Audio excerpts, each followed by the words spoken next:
Hey guys, and how about we watch a death battle, Beast versus Goliath? So of course make sure to click here to go to the official release, like, comment, subscribe, all of that good stuff, then come back here and we'll watch it together. First, for any of you returning viewers, no, I'm not in my normal place, and this right here that you see, this is my microphone, so questions out of the way. And to any visitors, hi! So this is basically what I know. Beast is from X-Men, Goliath is from Gargoyles. I haven't really seen any of Gargoyles, but I knew of it, I knew it was a thing, I don't know who Goliath is in the show.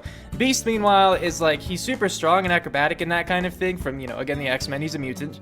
But he's, like, more their scientist dude, like, their mechanic, you know, he's the smart one. So, yeah, no. I mean, like, not counting Forge, you know, Forge is, but he's Beast. And I'll admit, I really don't know all that much aside from, you know, the movies that I've seen and, like, X-Men Legends, the video game.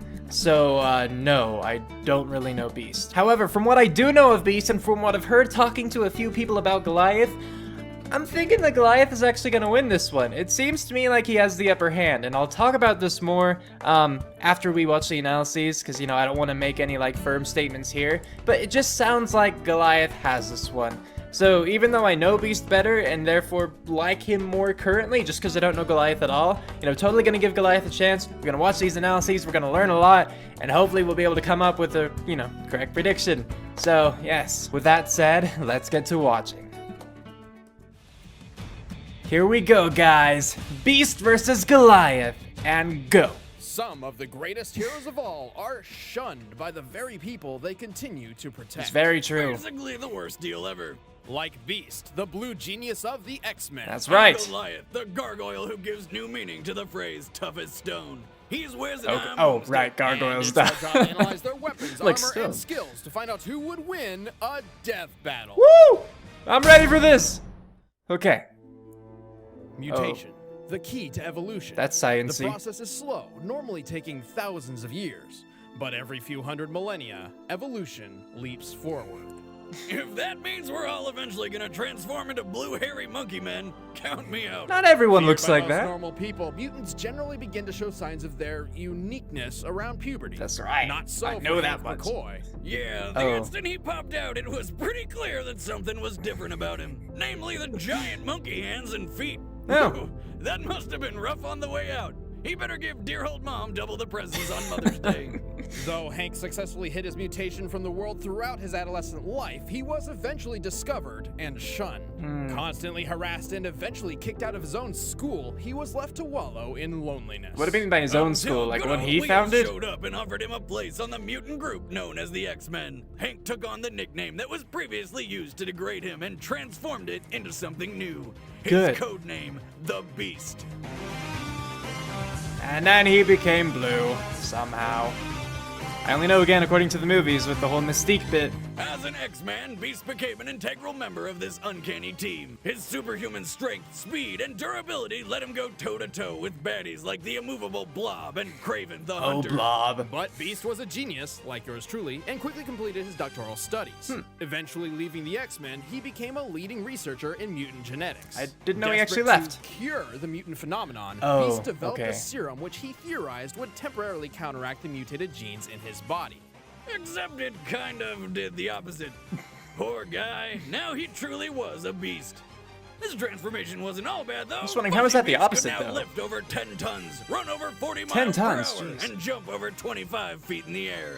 He also had a wicked healing factor which made him essentially bulletproof. I didn't know that. This was nerfed dramatically from healing instantaneously to over a couple of hours Oh. when Quasimodo's experiments turned him blue.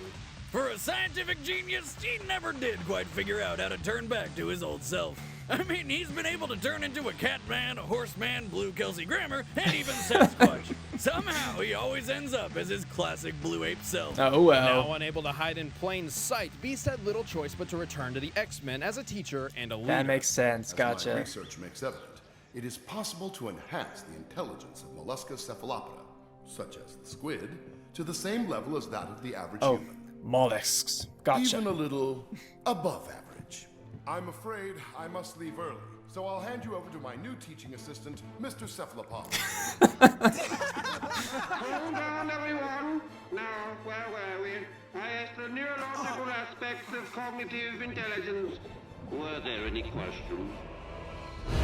I like how he's just cradling Beast it. isn't just a genius, he's also a ridiculously strong fighter. He has survived hits from the Juggernaut, smashed open a tank with his bare fists, hit the ground with a punch so hard he created an earth-shattering shockwave. That's pretty and strong. lifted a solid gold oak tree.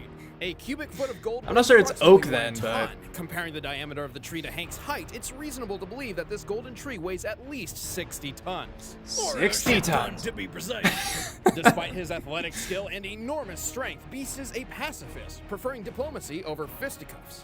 He is Doesn't rarely really eager count to though in enter death a battle. fight. In combat, he usually relies on his teammates to throw punches while he holds back to come up with game-winning strategies using his brilliant mind. Like the time he figured out how to use Juggernaut's own bulk against him. As Archimedes said when he discovered the principle of displacement, Eureka.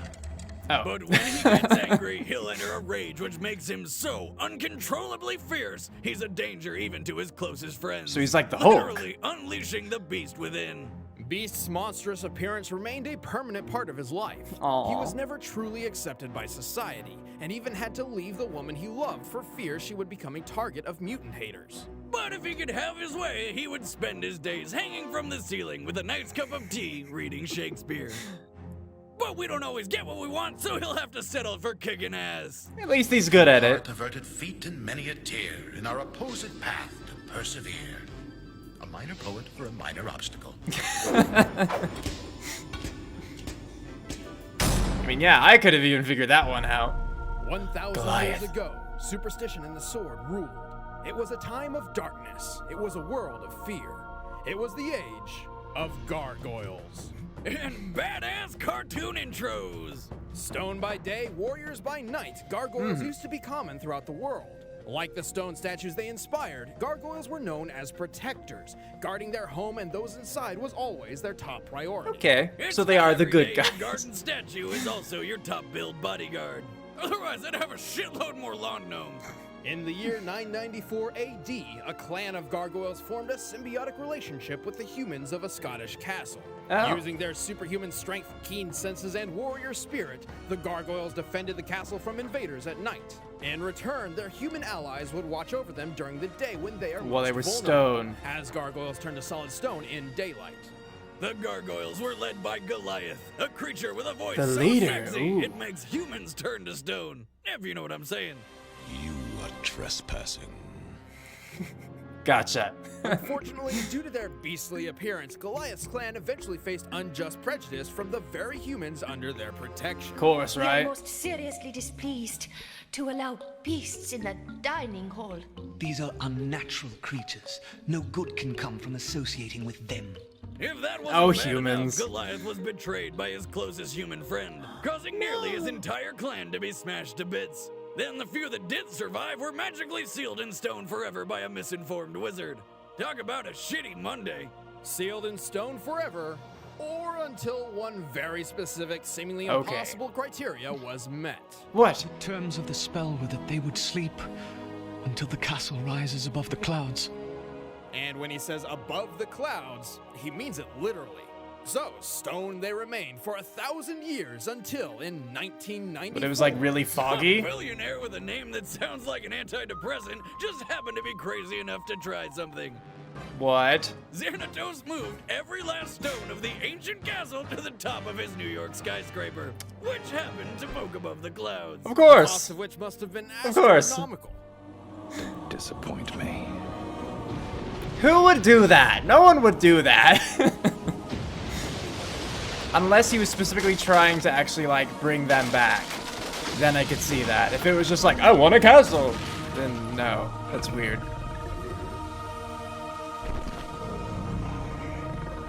Now I'm curious how it actually went down. The curse was broken, the gargoyles awoke once again, and Goliath was tasked with leading his clan into the modern world. Despite being completely out of his element, Goliath adapted surprisingly fast. Yeah, I'm pretty sure they're a lot Was better texting now. and watching cat videos in no time? No, this was the 90s.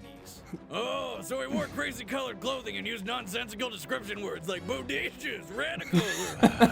Pina. Jalapeno. Jalapeno. Jalapeno. Jalapeno. Was that a real thing?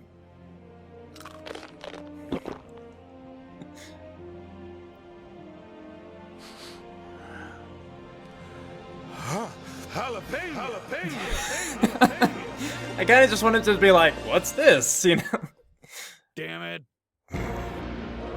Turns out Goliath was naturally suited to traverse the broad expanse of the city with his enormous wings. Well, yeah. Though to be clear, Turns Goliath out. insists that he can't fly, only glide on the wind. Which I Oh. insist is bullshit. What else would you call what's happening right here other than friggin' flying? Yeah, no, that Regardless was... of wind direction and speed, it seems Goliath has no trouble gliding wherever he wants to go. He only has issue taking off from the ground, requiring an elevated point to start from.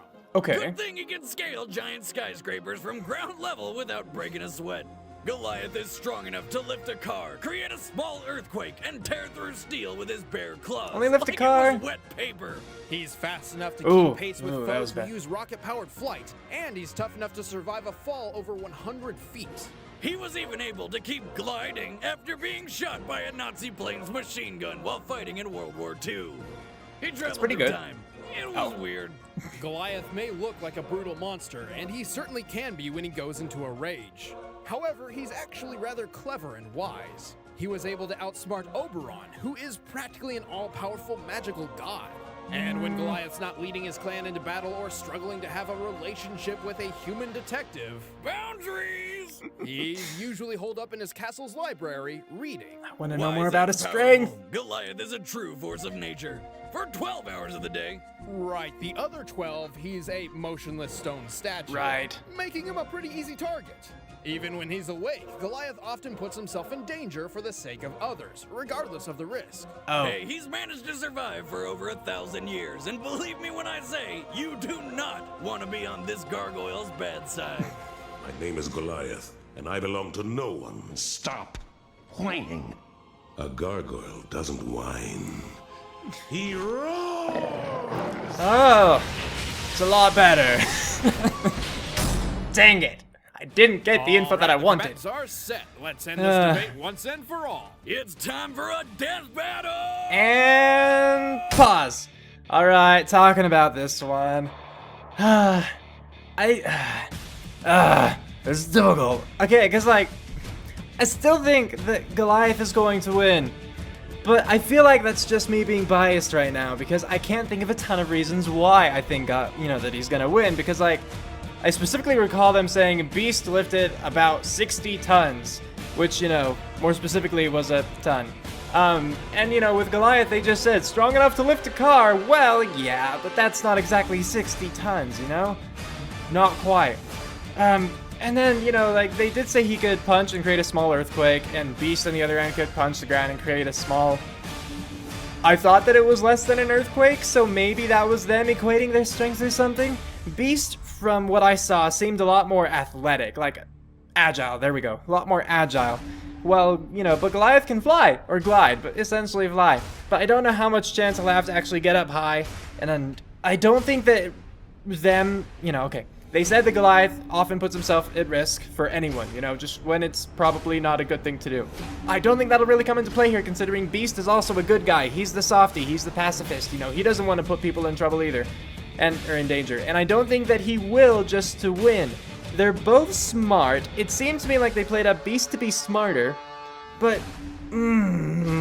let me think. Okay, I think that the biggest pushing factor for me thinking Goliath is going to win has to be how long he's been alive. If he's been alive for 1,000 years, and granted, maybe that's counting a long time while he was in stone, and if that is counting that, then that kind of defeats my point here. But if it's not counting the time that he was in stone, if he's really been a gargoyle for a long time, fighting, protecting humanity and whatnot, that's a lot of combat experience, whereas Beast, he leaves the fighting more to his teammates. He's definitely capable on his own. He can survive a lot. He can deal a lot of damage. Very capable.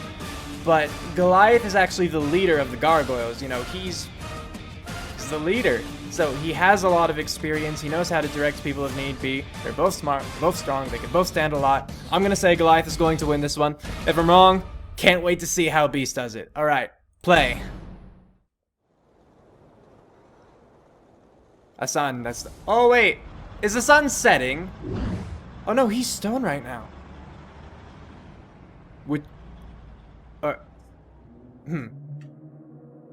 Oh, wait, no, that's good. That's good. So he has about, 12 hours before he becomes stone again.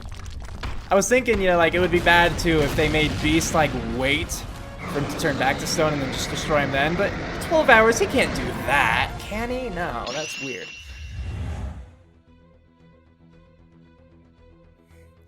Oh, that's a good fight. Like, hey, you just erupted from stone.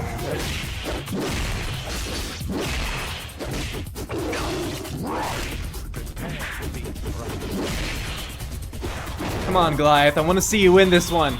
Fly! You didn't fly fast enough.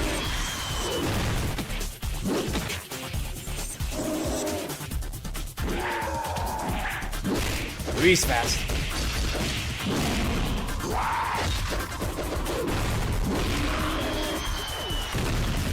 He's fine. He survived worse. Come on, Goliath. I thought he just punched through the car. That works too. There's a punch through the car. Okay. Okay.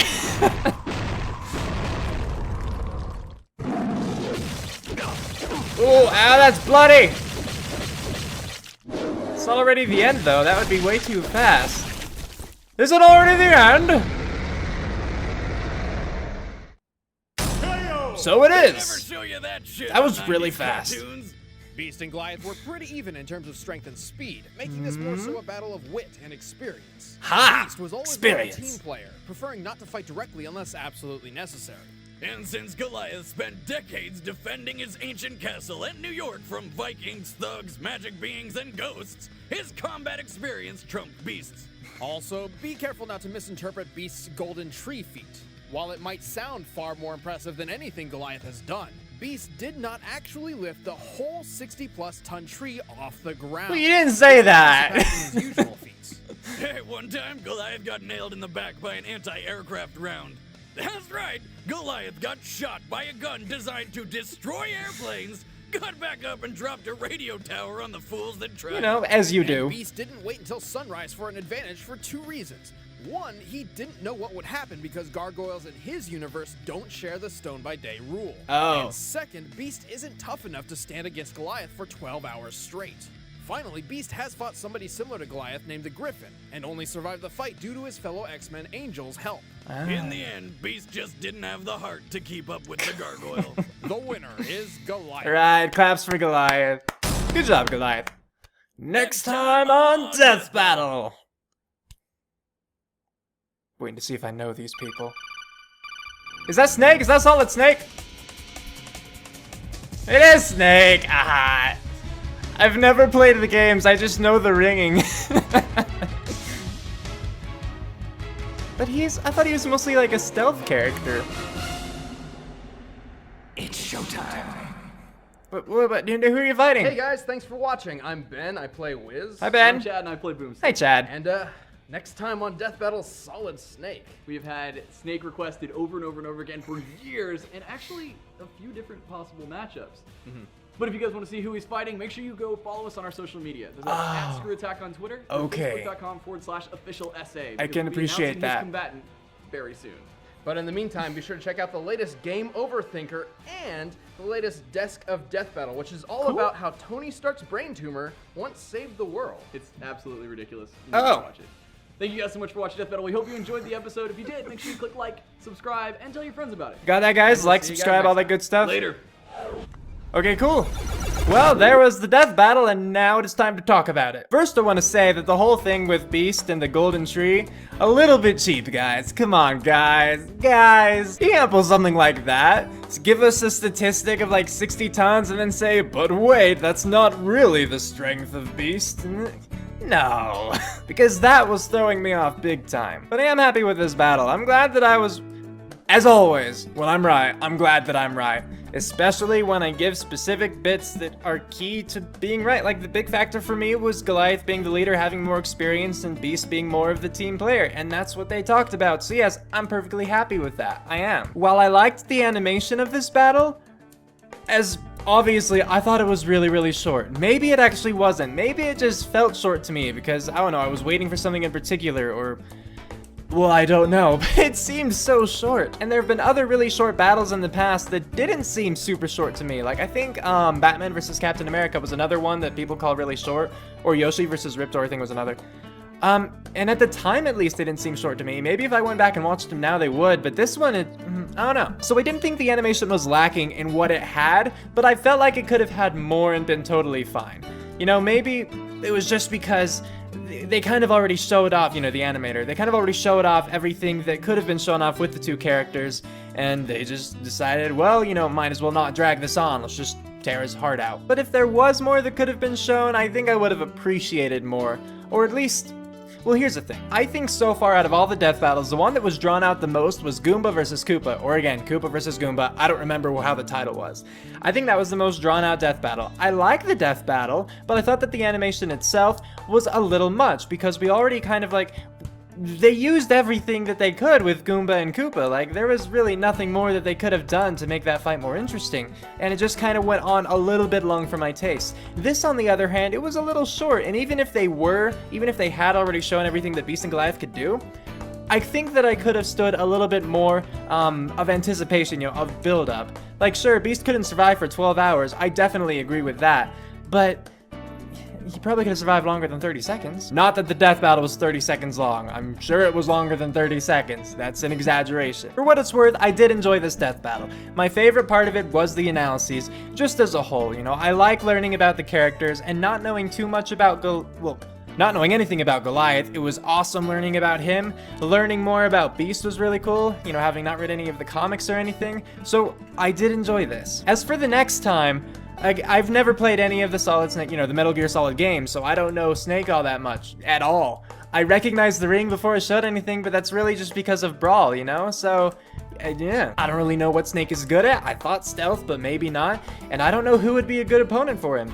And, you know, since I obviously haven't checked social media since I've been talking to you guys, I don't know who he's gonna go against, so I don't know if I know him, and I probably don't, considering I don't know a lot of people. However, being Death Battle and wanting to know more about Snake and whoever his opponent may be, I'm looking forward to it all the same. So what did you guys think about this Death Battle? Let me know in the comments. Just make sure to be nice. We don't need to start any flame wars. We don't need to hate on people. Be nice, let me know what you thought, and we'll be cool. So with all that, thanks for watching. I hope you enjoyed that. If you did, of course, feel free to like, comment, and if you even subscribe. It means a lot. It really helps me out, and I would love to have you guys.